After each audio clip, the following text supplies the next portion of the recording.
Toll नाके पर पैसे तो हम सभी ने दिए, लेकिन क्या आपने कभी ये सोचा है कि टोल का पैसा जाता कहां है? आप बोलेंगे कि ऑब्वियसली गवर्नमेंट के पास जाता है, लेकिन ऐसा हमेशा सच नहीं होता। जैसा कि इस फोटो में आईआरबी इंफ्रास्ट्रक्चर नाम की एक कंपनी टोल जमा कर रही है और वो सरकार को 1 रुपया भी नहीं दे। सरकारी agency national highway authority of India NHAI हमारे देश में हाईवेज बनाने का काम करती है और अपना खर्च निकालने के लिए टोल भी जमा करती है। पिछले साल देश में लगभग 51,000 करोड़ रुपए टैक्स जमा किया गया।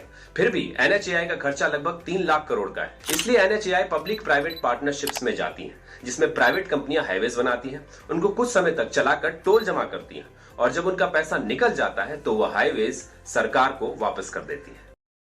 सरकार के इस एक फरमान ने चीनी की कंपनियों को हिला डाला और इन कंपनियों के शेयर 15% तक गिर गए।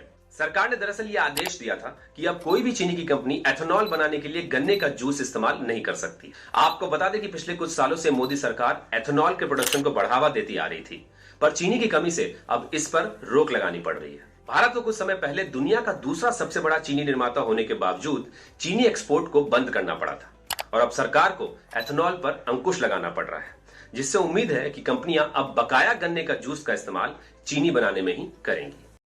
भारत सरकार ने लॉन्च किया है दुनिया का पहला पोर्टेबल डिजास्टर हॉस्पिटल, जिसे घटना स्थल पर घायल लोगों का इलाज करने के लिए फुर्ती से और आसानी से सेटअप किया जा सकता है। इस हॉस्पिटल में 72 ऐसे क्यूब्स होते हैं जिसमें अलग अलग पेशेंट का इलाज हो सकता है। इसका नाम है आरोग्य मैत्री क्यूब और इसे मिनिस्ट्री ऑफ हेल्थ और मिनिस्ट्री ऑफ डिफेंस ने साथ मिलकर प्रोजेक्ट भीष्म के अंदर बनाया है, जिसमें हर पोर्टेबल हॉस्पिटल 200 मरीजों को सहायता देने के लिए सक्षम होगा और इसे इमरजेंसी साइट पहुंचने के 1 घंटे के भीतर स्थापित किया जा सकेगा। और भीष्म फोर्स के हेड तन्मय रॉय ने तो यह भी कहा कि सर्जिकल स्टेशन कहीं पर भी मात्र 15 मिनट में सेटअप किया जा सकता है।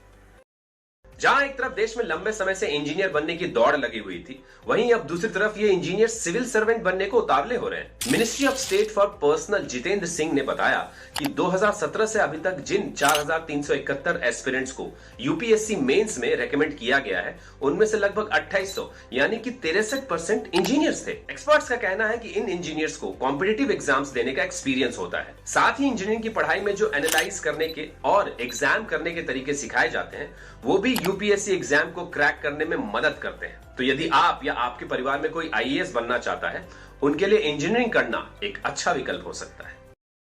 जहां आए दिन किसी नए रूट पर एक नई वंदे भारत एक्सप्रेस के चलने की खबर आती है, वहीं केंद्रीय मंत्री ज्योतिरादित्य सिंधिया ने वंदे भारत ट्रेनों की गिनती को आसमान पर पहुंचाने की बात कही है। शुक्रवार को उन्होंने कहा कि वर्तमान साल 2023 में 23 वंदे भारत ट्रेन चल रही है, लेकिन 2047 तक देश में 4,500 वंदे भारत ट्रेन दौड़ने लगेंगी। उन्होंने साथ में यह भी कहा कि 2026-27 तक भारत के पास अपनी पहली 300 किलोमीटर प्रति घंटे पर चलने वाली हाई स्पीड बुलेट ट्रेन भी होगी। ऐसे ही काम के चलते इंडियन रेलवे सिस्टम दुनिया में सबसे तेजी से आगे बढ़ रहा है। देश में फिलहाल 10 लाख करोड़ के रेलवे प्रोजेक्ट्स चल रहे हैं और आगे ये लक्ष्य भी है कि ट्रेन से निकलने वाले कार्बन डाइऑक्साइड को जल्द से जल्द बिल्कुल जीरो कर दिया जाएगा।